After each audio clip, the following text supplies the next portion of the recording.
It seems like you're quite bullish on Sub-Saharan Africa for 2012 as well as 2013. But when we look at some of the scenarios that could perhaps derail this growth, what are some of your scenarios going forward in terms of looking at perhaps the fiscal cliff in the US and perhaps growth slowing down in China?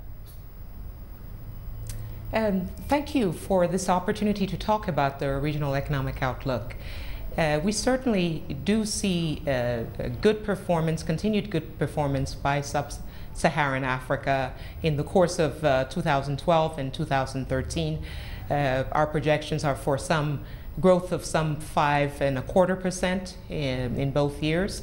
But of course, this outlook is subject to considerable risk, heightened risk compared to our projections 6 months ago.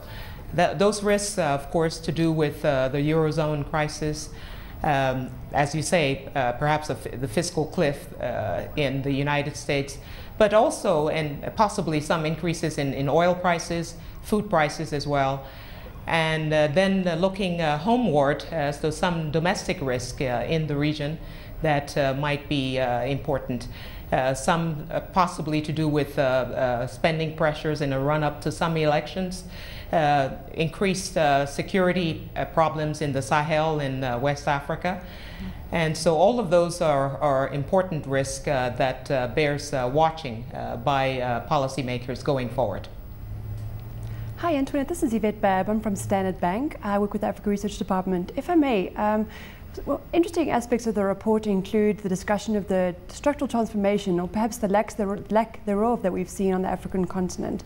In your report, you highlight that there's been very low and little and slow move from very low productivity sectors of the economy into, or sorry, move of labor from the low productivity elements of the economy into higher value adds. I'm having a difficult time understanding.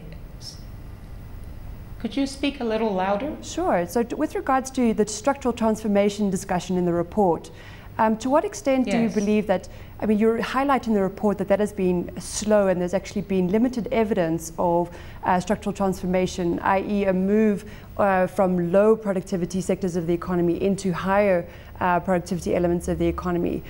To what extent does that undermine the sustainability of growth on the African continent over the medium to long term? Noting that we've already seen growth above 5% for 15 years already. Well, I think the findings are that there's certainly been some structural transformation in some economies. Certainly agriculture productivity has not been as high across the board in Sub-Saharan Africa as, say, some countries in Asia. But there are certainly countries in which we've seen considerable productivity increases and a structural transformation that may not necessarily be moving to increase manufacturing in the way that Asia transformed itself necessarily, but certainly some countries into the service sectors and other ways to get it structural transformation, not just manufacturing. That's, I think, the key message from the report. And looking at the report, Antoinette, you say that the IMF expects a growth from Mozambique to be about 8.4% next year, the Democratic Republic of Congo at about 8.2%, and Ghana around 7.8%. But when you look at South Africa, we're only seeing growth of about 2.6%. What kind of spillovers can we see this happening on the overall region? If I got what you said correctly, there are certainly different growth rates among the different categories of economies we look at. There are a number of middle-income countries, including South Africa, not growing at very high rates, reflecting their linkages and their ties to the European markets and the impact of much slower growth in Europe on demand for their exports. So certainly South Africa is not growing very robustly. There are a number of supply-driven factors that explain the growth rates in a number of low-income countries, some of them fragile. And that has to do at times with natural resource production, expanding iron ore production, for example, in a country like Sierra Leone, a country like Niger starting to produce petroleum for the first time, and for oil-producing countries such as Nigeria, Angola, Chad, producing even more oil.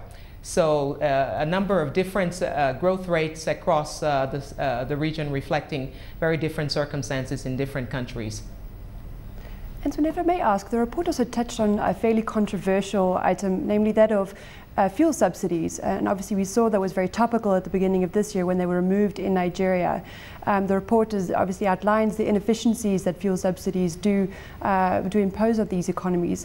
Does the IMF foresee that these fuel subsidies will be removed further in Nigeria and potentially other countries where you see this might be occurring? I didn't get the last part of the question, sorry. So with regards to fuel subsidies, obviously we saw partial removal thereof in Nigeria, and in your report you highlight a number of other economies that have fairly inefficient and high levels of fuel subsidies. Is the IMF foreseeing that these will be removed further in Nigeria and potentially even in other economies? To our knowledge, there are no plans currently for a further reduction of those subsidies as far as our understanding of the recently proposed budget is. So we don't expect to see that in the immediate future or near term in Nigeria. Of course, that can change, and that depends on how the authorities see the situation and the prospects for making progress on that issue. But fuel and energy subsidies are a significant issue in many Sub-Saharan African countries. We had a very good discussion with our African member countries in the context of our recent annual meetings based on some work we've been doing to help countries share their experiences about making progress on this issue. I don't think there's much disagreement among the countries that this is an important issue to address. There's a question of pace and the political circumstances in different countries and how feasible it is to do that over what time frame. And so those are the things we're continuing to discuss, but no disagreement that this is a key area to make progress on that is important to the fiscal situation in these countries.